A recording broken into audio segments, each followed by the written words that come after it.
போகி பொங்கல் அன்னைக்கு சாயந்தரம் போல கரும்பு எல்லாம் வாங்கிட்டு வந்தாச்சு. மாயிலை தோரணமும் வெளியில கட்டியாச்சு. அம்மா வந்து மாவாட்டினாங்க, விளக்கெல்லாம் கழுவுனாங்க. நைட்டு தூங்க போறதுக்கு முன்னாடி கோலம் போட்டது. அம்மாவுக்கு வந்து இப்ப உட்காந்து ரொம்ப எந்திரிச்செல்லாம் கோலம் போட முடியல, எனக்குமே போட தெரியாது. சோ போடுற அளவு போட்டாச்சு. அப்ப நைட்டு தூங்கிட்டு காலையில எந்திரிச்சு எல்லாருமா குளிச்சுட்டு அந்த 10:30 to 11 அந்த டயத்துல தான் பொங்கல் வச்சோம். காலையில எல்லாருமே வந்து இட்லி சட்னி அப்படி சாப்பிட்டாச்சு. ஒரு 10:30 to 11 வந்து சாமி கும்பிட்டுட்டு மத்தியானம் எல்லார் வீட்லயும் போலதான் சாம்பார் அவியல் இந்த மாதிரி. பாயாசம் எல்லாம் வைக்கல, ஏன்னா காலையிலயே நம்ம ஸ்வீட்டு பொங்கல் தானே.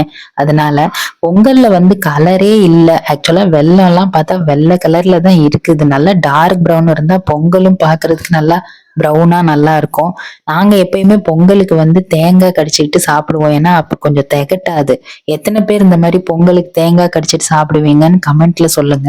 பொங்கல்ல வந்து கலர் இல்லைனாலும் நல்லா மணக்க மணக்க நெய்யும் முந்திரி பருப்பும் விட்டு நல்லா டேஸ்டாவே இருந்தது பொங்கல். எல்லாருமே நல்லா தேங்காய் கடிச்சுக்கிட்டு சாப்பிட்டோம். மத்தியானம் அம்மாவோட அவியல் எனக்கு அது ரொம்பவே பிடிக்கும். சாம்பாரும் அவியலும் அப்பளமும் வச்சு சூப்பரா சாப்பிட்டாச்சு. நைட்டு நாங்க எப்பயுமே அந்த அவியலையும் சாம்பாரையும் சேர்த்து சுட வச்சு நைட்டு சப்பாத்திக்கு சாப்பிட்டுருவோம்.